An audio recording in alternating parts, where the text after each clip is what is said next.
उद्धव ठाकरे यांच्या नेतृत्वावर पुन्हा प्रश्नचिन्ह निर्माण झालंय का? संजय राऊत हेच शिवसेनेच्या उद्ध्वस्त होण्यामागचं प्रमुख कारण आहे का? एकनाथ शिंदेंसारखा सेनापती गमावल्यामुळे शिवसेना रसातळाला चालली आहे का? अशा अनेक प्रश्नांची उत्तरे आज आपण या चर्चेत घेणार आहोत.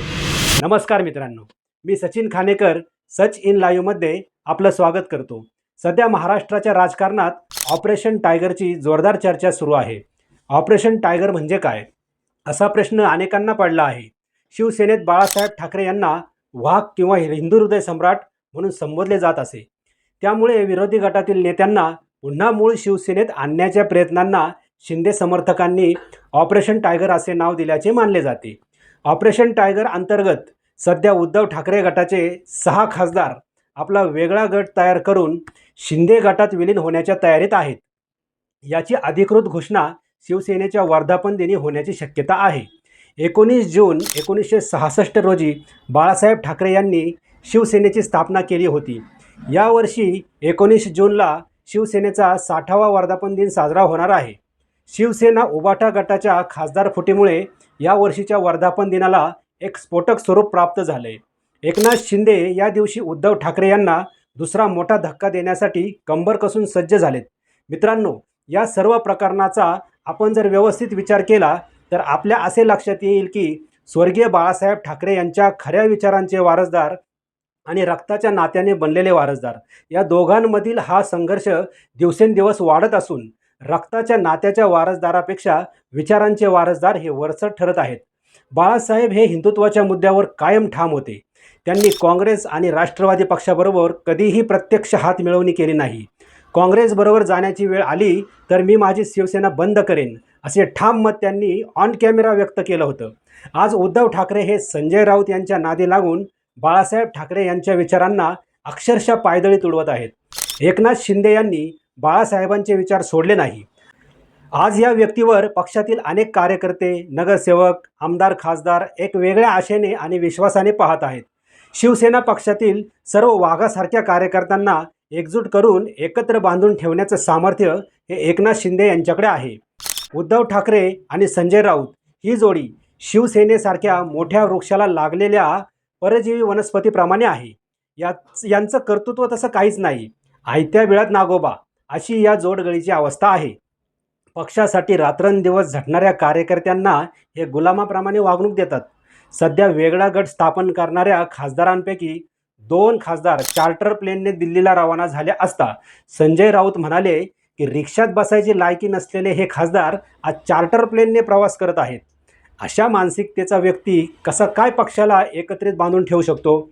सतत सत्ताधारी पक्षावर खालच्या पातळीवर जाऊन टीका करणे, राहुल गांधी, शरद पवार यांची स्तुती करणे, रोज पत्रकार परिषद घेऊन आपल्या मानसिक विकृतीचं दर्शन लोकांना घडवणे, स्वतःच्या पक्षाचा विकासाचा रोडमॅप नसताना सत्ताधारी पक्षाच्या विकास कामांमध्ये जाणीवबुजून अडथळा निर्माण करणे, अशा अनेक अवगुणांमुळे आज यांच्या पक्षाची ही अशी अवस्था झाली आहे. उद्धव ठाकरे यांनी आत्मपरीक्षण करण्याची गरज आहे. कोणाचं ऐकावं, कोणाचं ऐकू नये याचं भान त्यांनी ठेवलं पाहिजे. एकनाथ शिंदेंसारखा सरसेनापती आज यांना राखता आला नाही. मुख्यमंत्री पदाच्या हव्यासापोटी उद्धव ठाकरेंनी शिवसेना प्रमुख या पदाची गनिमा राखली नाही. एकनाथ शिंदेंना मुख्यमंत्री करून स्वतः शिवसेना प्रमुख म्हणून रिमोट कंट्रोल हातात ठेवला असता तर आज ही उद्ध्वस्त होण्याची वेळ त्यांच्यावर आली नसती.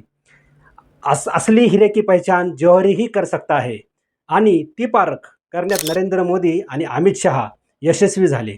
सावकाराचा मुलगा भविष्यात भिकारी होऊ शकतो याचे उत्तम उदाहरण म्हणजे उद्धव ठाकरे. वडिलांनी कमवलेलं फक्त राखायचं होतं, तेही त्यांना जमलं नाही.